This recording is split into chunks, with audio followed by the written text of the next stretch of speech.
with sanctions and taking down shadow fleet as well, but actually Finland is doing very well, and not only Finland, almost all GEF countries actually are doing this. We can get down Russia's economy and their financial resources. It's very important because already now we can see those economic issues for Russia is very, very tough. Thank you.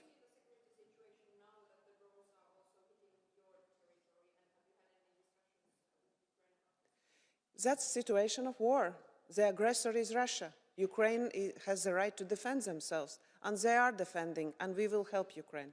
Thank you.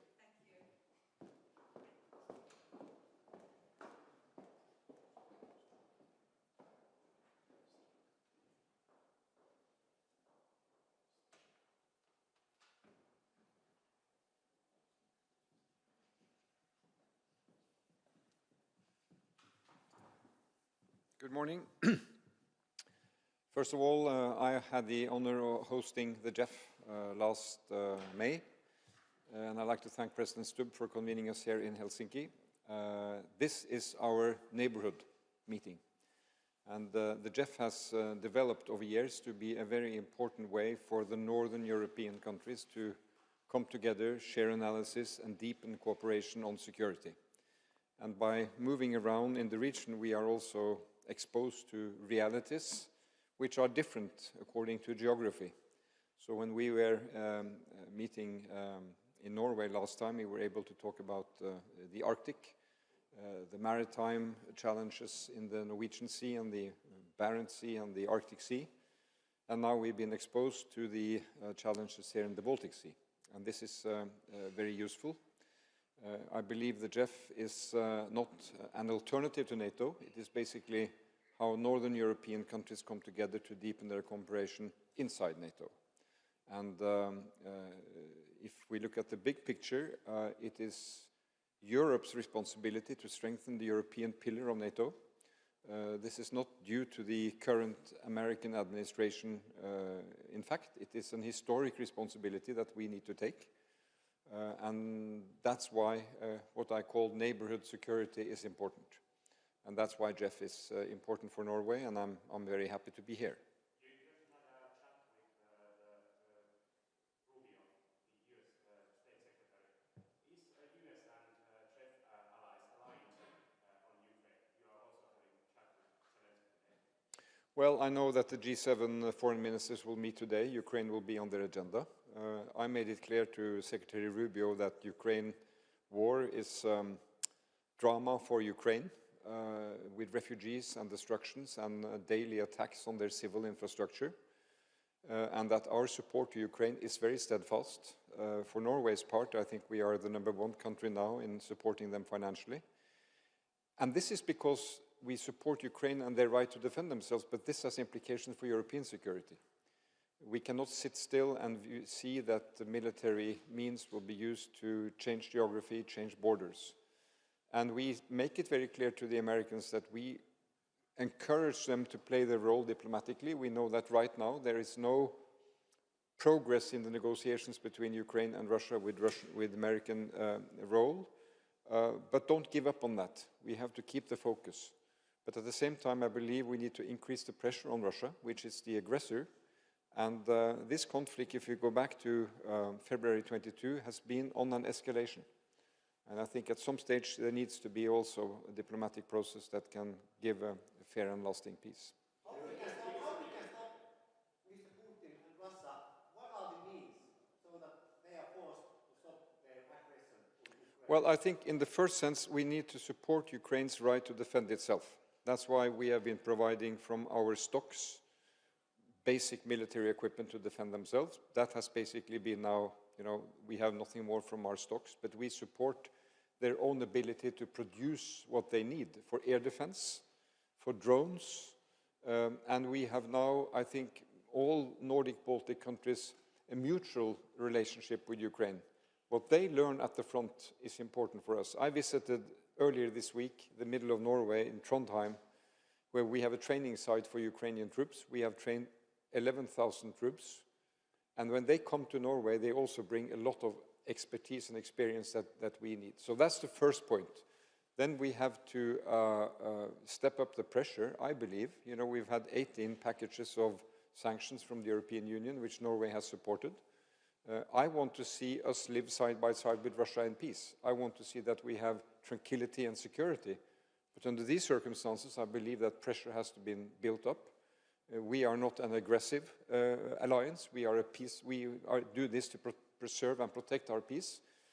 And again, as I say, the maritime transport here in the Baltic Sea, the role that Finland is playing here to keep order and secure that the ships that are sailing, the shadow fleet, is something we monitor and track very, very precisely. That is an important way of, I think, coming closer to a negotiated solution.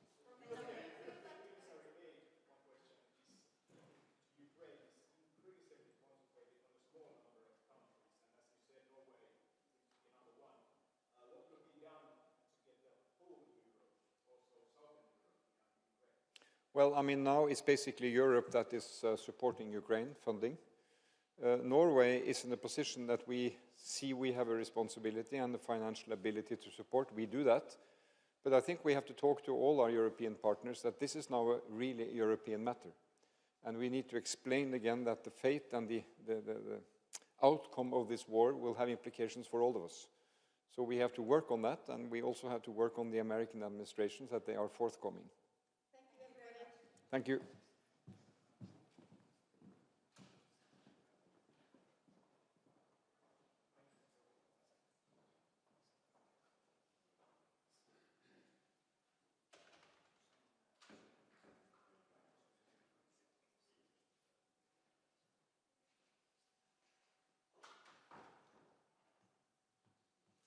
Good morning to everybody.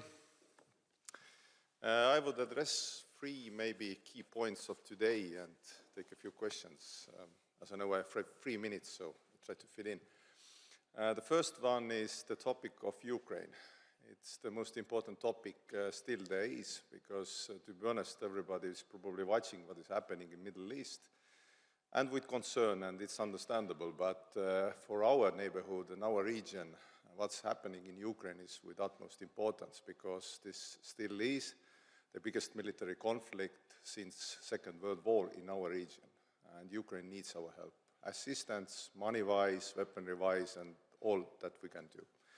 And also I have to mention that we should also think that this is not a one-way street, because, for example, right now Ukraine is already delivering assistance, for example, in drone areas to other countries, and they have innovation, they have technology which no other country has. So this is also working as to secure other countries. For example, in Estonia, yesterday we had a drone incident. It was spillover of Ukrainian defense, probably defending themselves from Russian attacks. And no major harm was done, but still it reminds that we need new capabilities, drone-wise, aerial protection-wise, and everybody needs, because, to be honest, in conflict zones, innovation is so rapid, and in Ukraine it's much faster than everywhere else. That is the first thing. Second thing is that we need to keep the pressure on Russia, because, to be honest, this is the only way to stop Russia from aggressor state and becoming and coming to negotiations, because if you don't take away the money from Russia, if you don't pressure them, politeness will not work with Russia. It's weakness for them. And tackling shadow fleet, pressuring them with sanctions and everything else is very important. And going to the third point, we will have NATO summit in Ankara. Estonia is well prepared. Our defense expenditure is 5.4%, which is, I would say, the best we can do, and top country also in NATO. And this is a necessity, not something just to look at, because if you have a neighbor which is aggressor, which has a dictator in power, then you need this kind of action. So for us, CHEF and the allies here are with utmost importance. We have warm and good relations with them, and for us this kind of close engagement and good talks between partners is very important, and against also our common enemy. So thank you. If you have questions, I can answer. Yeah. What can the CHEF countries further do to block Russia's shadow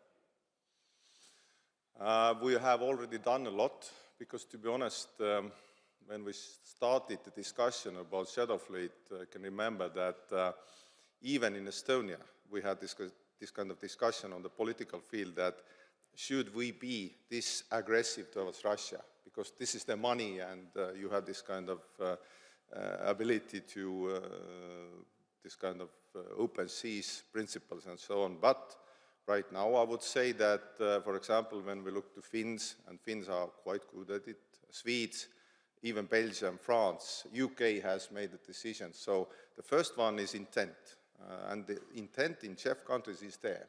If you talk about it, about shadow fleet, everybody gets on board. This is the first thing. And second thing is to have capability, because I don't know if it's a correct number. I'm referring to AI, which is quite modern thing, I know. But according to AI, average length of shadow fleet ship is about, not ship, but journey is about 3,000 to 5,000 miles on the sea.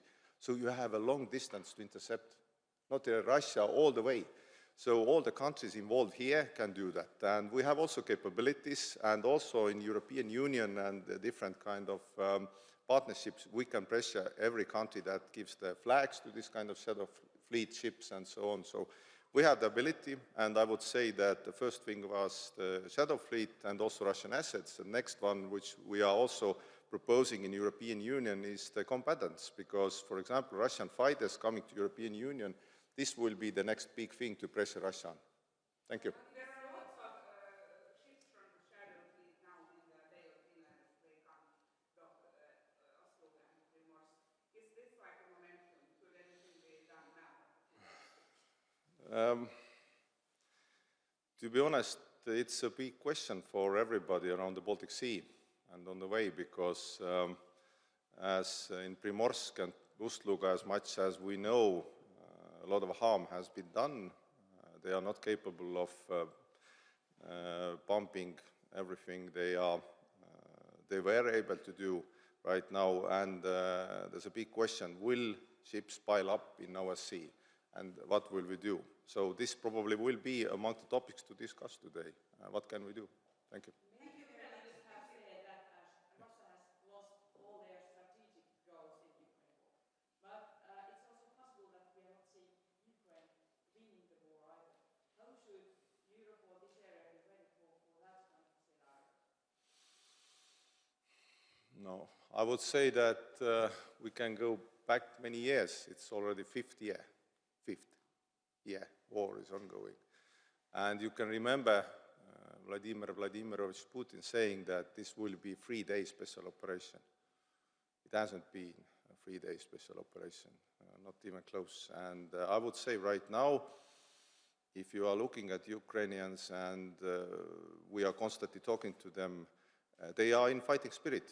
They say that they can manage, they can hold on with European support. Yes, they need money, they need weaponry, assistance, backing, and also the future in European Union, which to me is quite obvious. So I would say that we should keep the pressure on Russia, assist Ukraine. That probably will get us to just a lasting peace, not the scenarios which are not unlikable to us. Thank you. Thank you.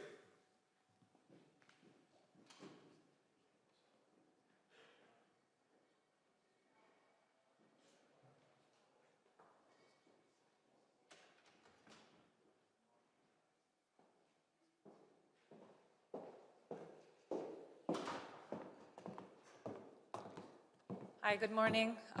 It's great to be here in Helsinki. We in Iceland have obviously benefited a lot and been very happy with the GEF coordination. We see an increased focus now on the Arctic, the North Atlantic. This is something that we've wanted to see and are looking forward to having good and fruitful conversations today. And with that, I'll just take some questions. Dear Prime Minister, Iceland does not have army at the moment. Are you considering to establish some kind of defense forces in the future and join into European Union as well? I don't see it in the foreseeable future that we will have an active military. Our defenses have, from the beginning of time, been based on our cooperation, for example, with the US military. We have a bilateral defense agreement. We joined NATO based on that communication and that cooperation. But we obviously need to make sure that we're doing our utmost to be a good host nation, to have the logistical and infrastructure capabilities so we can be a good ally for our NATO allies.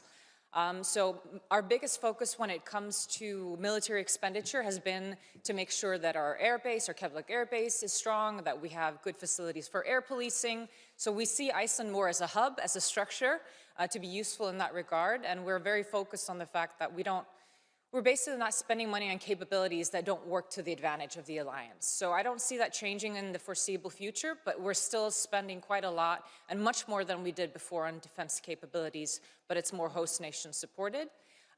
When it comes to the EU, yes, we have a referendum at the end of the summer. I want to be clear, it's a referendum on whether we should open talks with the EU, not about joining the EU, but this is still a big question for the Icelandic public.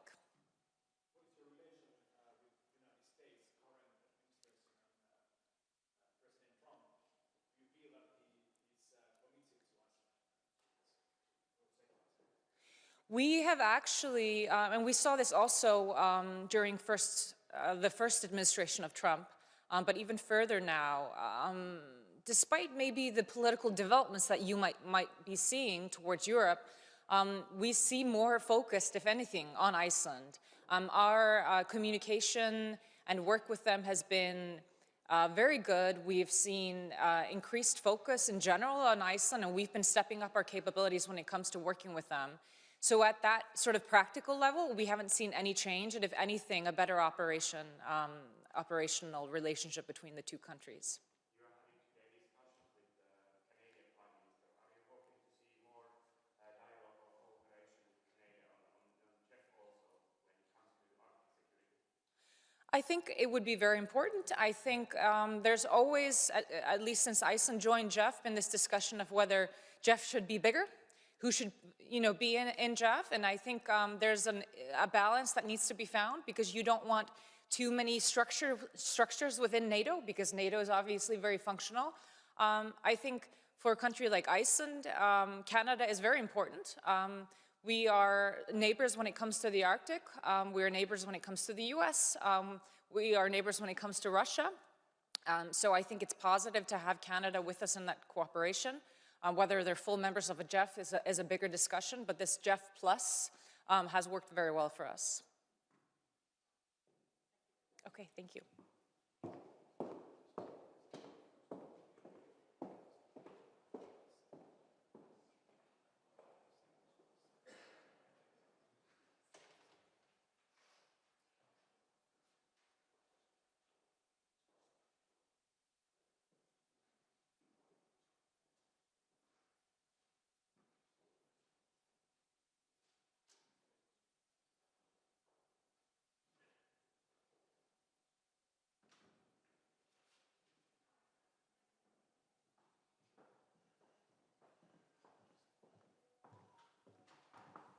Hello everyone, it's very good to be here, my fourth week in office as the Dutch Prime Minister.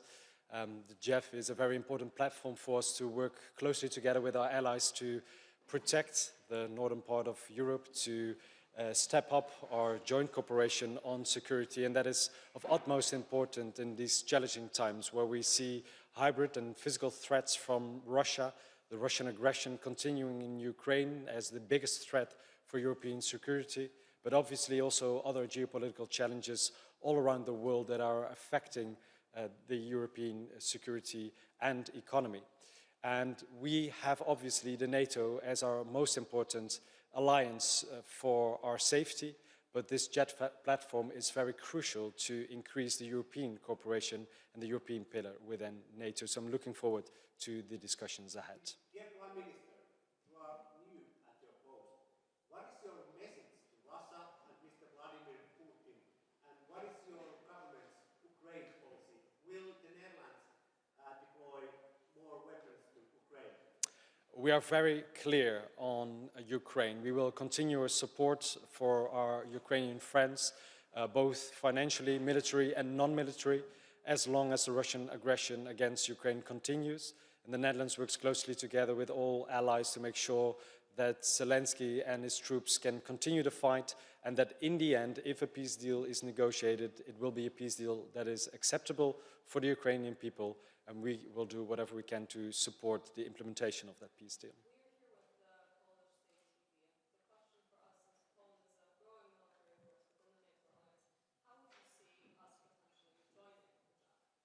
I was very lucky to visit Warsaw in my second week in office, and I had a very good conversation with Prime Minister Tusk. The Netherlands is proud to support Poland in protecting the eastern flank of the NATO area and the European Union, and I'm very much impressed by all the work that Poland has been doing over the past years to really step up its defense, and we can learn a lot from that. Poland plays an important role in the EU and in NATO, and I'm very much a fan of this JEF Plus platform. So unfortunately, Donald Tusk wasn't able to join us here today, but I'm looking forward to have him at this table as soon as possible. Mr. Prime Minister, how do you see Ukraine's air defense capabilities right now?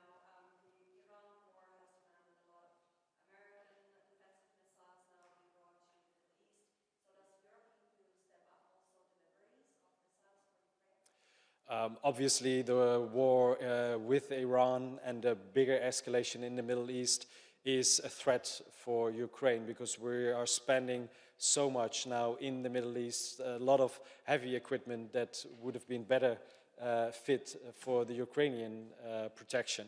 On the other hand, you now see that the Ukrainian army over the past 4 years has been one of the most sophisticated ones in the world, with a lot of knowledge on, for example, drone interception. So we can all team up with Ukraine to make sure that the production of drones is increased, both for the deployment in the Middle East and Ukraine.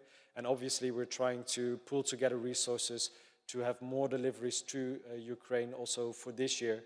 They survived a very harsh winter, but we've got to make sure that they can also survive next winter. How can the Netherlands further do to block the Russian shadow fleet? I think all countries should do several things. Make sure that we implement all the sanctions that are in place, not any easing of sanctions against the Russian Federation, because these sanctions are hitting them very hard. We've got to make sure that this continues.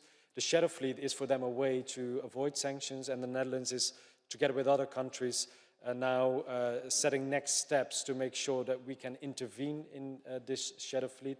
It is difficult to improve legislation, but within the current legislation, there is a lot of more that we can do. So we're working closely with that, with the UK, with Belgium, with France, and others.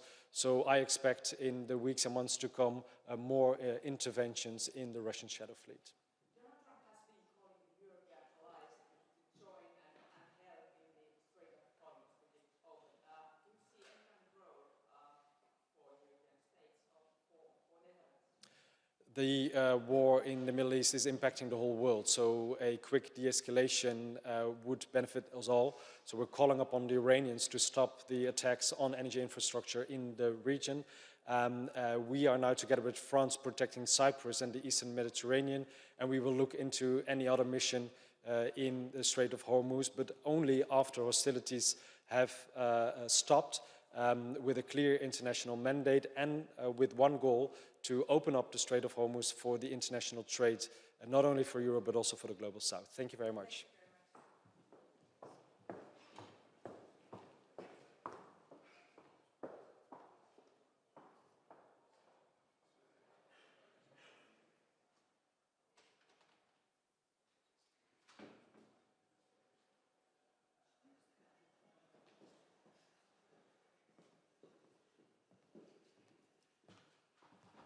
Good morning. As the President of Lithuania, I will comment shortly the issues looking from the Lithuanian angle. First of all, about the war in Ukraine. This is already the 5th year of the war in Ukraine. And despite the efforts of United States administration and despite the efforts of international community, unfortunately, we do not see the resolution of this crisis, because of unwillingness of Russian Federation to proceed, to have the deal, And I think the strategy and the tactics of Russian Federation is to continue the war, to try to conquer as much as possible the territory of Ukraine, and then maybe sit down to the table looking from the upper side. This is regretful that we were not able to take the decision in the last European Council regarding the 90 billion euros. The principal political decision has been done in December of last year, and all countries at the table agreed that practically we can proceed, but now looking to the implementation of this decision, I see the problems. I hope that there will be resolution of the problem somehow in one or another form, because Ukraine critically needs that financial resources, not only for military equipment, but also for macroeconomic stabilization. Now, a few words about JEF. We highly value the activities of Joint Expeditionary Force, and I remember already many meetings in the past about coming threats, about hybrid conventional threats in the region, and this is always good to discuss the issues with like-minded countries, which understand very well the nature of these risks coming. And even now, as we speak, we have some attacks, hybrid attacks in the Baltic countries. You probably know very well that the drones have crashed and exploded in Lithuania, in Latvia, and Estonia. For Lithuania, I can confirm that it was a drone of Ukrainian origin, dedicated to attack Primorsk oil terminal, but then the drone diverted from the initial route and crashed in the territory of, on the soil of Lithuania. Of course, those threats are dangerous. Of course, they create a lot of uncertainties and nervousness in the community, in the society. And we have to talk about strengthening of our defense, air defense systems. During the peacetime, air policing regime was okay, but now we see that threats are becoming more and more severe, and we have to run faster and more decisive in order to tackle those issues, and first of all by building the detection systems and by building the capabilities to destroy these drones, or no matter what other kind of unmanned systems. So thank you. I'm ready to answer your questions. You see a way around Hungary because on the Russian foreign assets, and do you have any comments on Hungary stopping the delivery of gas to Ukraine as well? Well, unfortunately, so far these relations between Hungary and Ukraine are developing not to the right direction. I think one of the explanations is, of course, a hot period of electional period, but I hope that we will be able to find the solutions, because we need those solutions, that not necessarily talking about the frozen assets, because the problems to find the decision on the frozen assets were not related only to Hungary, but also to other countries. But yes, I agree that we have more problems, first of all, about the opening of negotiation clusters with Ukraine, again, because of resistance of Hungary to proceed. So we need those solutions. We have to find the creative solutions, maybe by front-loading the technical work and front-loading the negotiations. And then, at the final stage, of course, a decision about the membership of new countries should be taken by unanimity and also by the decision of all countries. What's your opinion about the overall picture of the war in Ukraine? Is Ukraine winning, as President Stubb has said, or is it too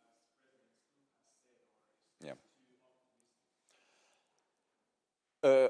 one thing is clear, that the expectations of Russian Federation to break the resistance of brave Ukrainian people failed, entirely failed.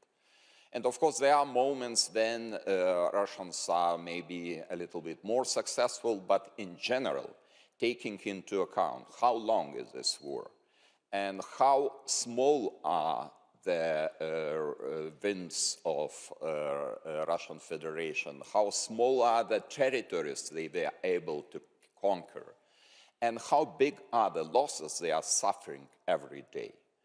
I think Ukraine is prevailing, and Ukraine is really bravely implementing all the new technologies. They are using all the methods of modern warfare, and I think they are very successful in that. And this is probably one more factor we should take the advantage on. We have to use the experience of Ukraine, which was collected during the last years, and to use and to apply this experience by building and strengthening our air defense and building and strengthening our armed forces. And I am talking now not only about my country, but also about European Union in general. Thank you. Thank you.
So, good afternoon, friends and colleagues.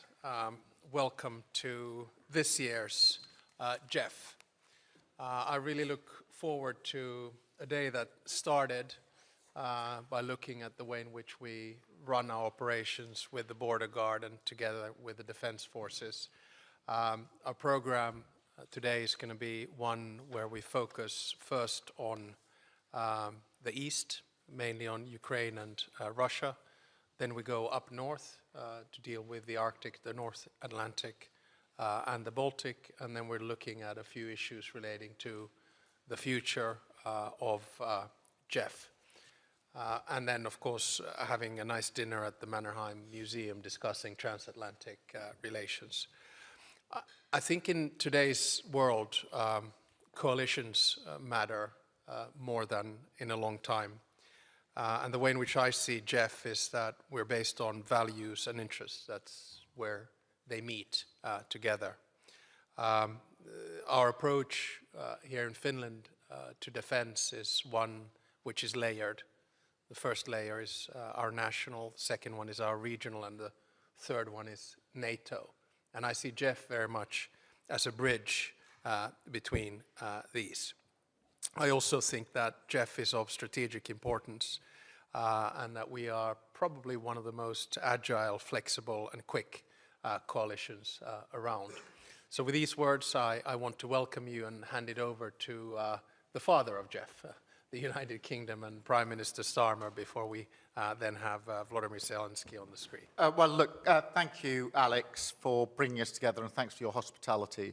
And it's very good to see colleagues around the table. And it is really important that we're here today because a couple of months ago, all eyes of the world were on the high north, and now they're on the Gulf. And of course, we will continue to defend our interests there. But the threat from Russia in the north and the east has not gone away, and therefore it's important that we're here today. In fact, in my view, that threat has grown. And we all know very well the impact of that threat for our security, for our economies, and the cost of living for families in each of our countries. So it's right that we're focused, as ever, on Euro-Atlantic security and on Ukraine, and bringing those two together. The Joint Expeditionary Force has a vital role to play here.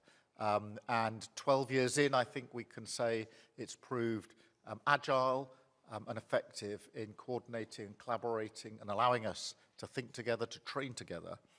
Obviously an integral part of NATO, and we're all deeply committed to that cause. In a minute, I think we're going to hear from Volodymyr.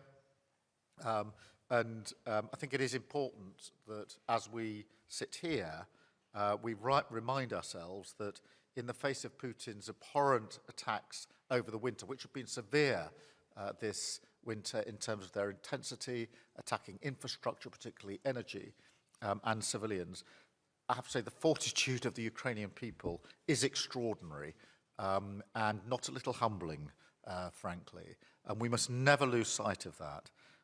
Or that Putin continues to take lives of innocent citizens, as we've seen again this week. And I don't know how many times I've said he takes the lives of innocent civilians, as we've seen this week. We've been saying it every week throughout this winter. So it's important that we reiterate that our support for Ukraine is unshakable. And it's great that we're bringing them closer to the GEF as an enhanced partner. And that the Ukrainian Navy will exercise with us for the first time in September. So that is a really important push forward. The crisis in the Gulf has highlighted Ukraine's expertise in modern warfare. That's been a real feature of the last few weeks. They can provide defences against Iranian drones that are unparalleled because of their experience. So we want to keep working with them to multiply that strength. And I was very pleased when Volodymyr was in London last week that we were able to agree a new industrial partnership to bring Ukraine's unique expertise together with the United Kingdom's industrial base to build new capacities that will boost security in the United Kingdom and help Ukraine to keep defending itself from the ongoing Russian bombardment. But this group is of one mind that we must keep strengthening our support for Ukraine, finding new ways to dial up the pressure on Russia, and crucially, that includes further action on the shadow fleet. And that, I think, is a really important agenda item for us today, what we're doing on the shadow fleet, what more we can do on the shadow fleet, and I look forward to that discussion. Because Putin is rubbing his hands at the war in the Gulf and the rising oil prices. And that is why, in my strong view, we should go after the shadow fleet even harder. These old, dilapidated ships carry 75% of Russia's oil, and they are helping to fund Putin's war and posing an unacceptable safety and environmental risk. And we discussed that earlier on this morning. The UK has sanctioned over 500 of these vessels. Finland, Sweden, and Estonia have acted to intercept and interdict them. And Netherlands, of course, stepping up in that regard as well. And our Royal Navy has supported interdiction operations by the US and by France. And today, as I discussed with colleagues, we're announcing that we now stand ready to conduct unilateral interdiction at time and places of our choosing. The British Armed Forces and British law enforcement are now able to board sanctioned vessels that are passing through our waters. Together, we must close off critical sea routes to this vital trade, to keep up the pressure on Putin, and to help change the narrative of this war. Because the reality on the ground is that Ukraine is holding firm. They've taken back territory in recent weeks, and they're imposing a terrible cost on the invaders. So whatever Putin may tell himself after 4 years, the truth is that Russia is not winning. They won't win, and they must stop blocking the path to a just and lasting peace. And I very much look forward to discussing this with colleagues around the table during the course of the 3 sessions I think we've now got this afternoon. Alex, thank you very much, and back to you. Thank you very much, Keir.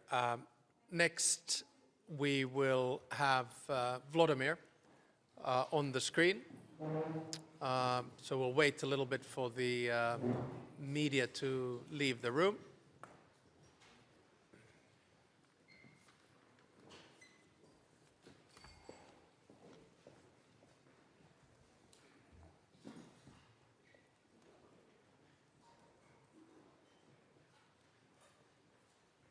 Everyone's sitting so properly. It's good.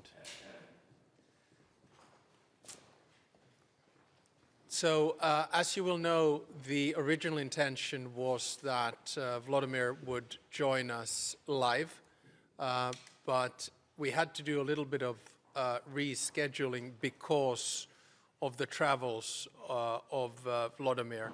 We won't go into the details of that, but instead of a live intervention, he sent us this video this morning, which we'll now be able to listen to. So please go ahead. Alex, Mr. President, dear friends, I'm glad to speak to you and confirm that Ukraine is ready to contribute to the development of the security cooperation format, the GEF. We all see now that the world can be very harsh and dangerous for those who stand alone or stay aside from joint efforts to ensure real security. Today, no one knows what the future holds for Europe or how Russia will behave in the coming years. But one thing is clear: coordinated actions and real investment in security must work. We have an aggressive Russian regime next to us that has no intention of returning to peaceful coexistence with its neighbors. Next to Russia is Belarus, still ruled by one man, and yesterday on Freedom Day, celebrated by Belarusians, he went to North Korea, one of the world's darkest symbols of oppression. It sends a clear message to the entire region. And our nations are also dealing with the consequences of a deep crisis in the Middle East and the Gulf. Even if the war there ends soon, much will still need to be done to ensure stable supplies of critical resources from that region. All of these, and especially the brutality of Russia's war against Ukraine, pushes each of us to act more. And thank you for this kind of cooperation. Ukraine has now offered the countries of the Middle East and the Gulf long-term cooperation to protect their skies. They have strong financial resources and experience in dealing with ballistic threats, but they need our expertise in countering drones. This includes all types of drones: Shahid, drones which cause serious damage to infrastructure, and FPV drones, which are now used for targeted attacks on military bases and equipment in the region. The first agreements have already been prepared by our teams. Ukraine had the world's strongest experience in using drones. We offer the Middle East and Gulf countries a partnership that benefits both sides, our knowledge and technology and their funding. And we are working to make this happen. Our contribution to security in that region will also be a real contribution to global security. This matters because energy security and the cost of living, particularly in Europe, depends on their oil, gas, and other resources and stable global markets. And I believe that in Europe we need to build more close cooperation between Ukraine, your countries, and all European nations to ensure real protection on land, in the air, and at sea. The key is not only producing new weapons, especially drones, not just technology, but also real experience in using it and integrating it with radars, aviation, and other air defense systems. We have this experience. Together, we have a strong industrial base. You have financial capacity. Let's bring all of this together even more. And I'm grateful to every country we already have clear agreements with on joint production. We should work so that with all JEF countries, we build a real production alliance. And I'm grateful for the enhanced partnership status for Ukraine received in Oslo. The status already opens the door to practical cooperation, like taking part in the terraces exercise. We are ready to move forward, bringing our experience and capabilities to make the JEF community even stronger. And our goal is simple and clear. Ukraine is ready to become a full-fledged member of the JEF.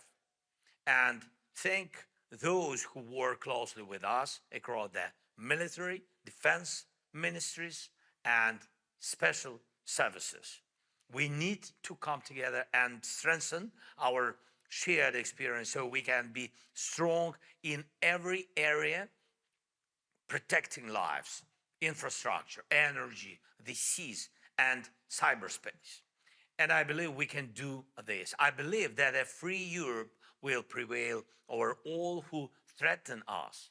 And of course, air defense is a top priority. In Europe, we must have full capacity to produce all types of air defense systems and the missiles for them.